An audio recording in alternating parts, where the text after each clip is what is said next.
লাভ হয় না, এটাই বোঝাতে চাইলেন আমার প্রভু। ভগবান কোনো জিনিস সহ্য করে না, এক হচ্ছে অহংকার আর এক হচ্ছে ভক্তের চোখের জল। অহংকার থাকলে হবে না। হ্যাঁ, কেননা দাদা নিতাই চাঁদকে শিখিয়ে দিলেন, দাদা এই হরিনাম সকলের ভালো লাগে না। নিতাই বললেন, হ্যাঁ ওরে নিমাই, সবাই হরিনাম করতে চায় না।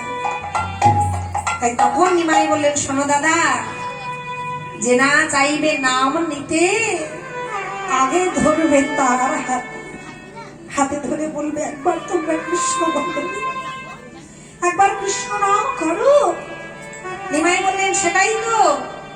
আরে বাবা, হাতে ধরে এত বুঝিও অনেকের নাম ভালো লাগে না, হরিনাম শুনতে চাই না।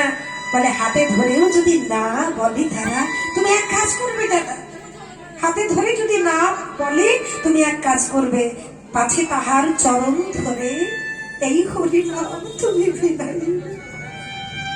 তুমি হরিনাম বিলানোর জন্য দরকার হলে তাদের চরণ দুটো জড়িয়ে ধরবে, চরণ দুটো জড়িয়ে ধরে বলবে হরি বল বলতে, কেন না কলিযুগে নাম ছাড়া নাহি আর ধর্ম, সর্বক্ষণে জপ করে এই শাস্ত্র মর্ম। নিতাই গৌর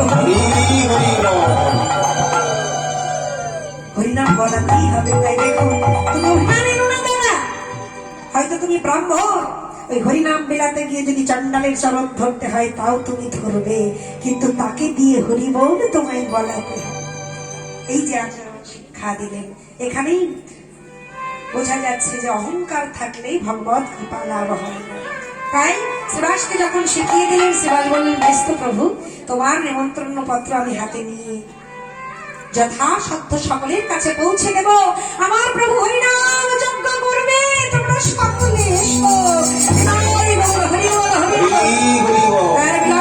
সেই ব্রজের প্রভাস যজ্ঞের লীলার ভাব মহাপ্রভু প্রকাশ করছেন।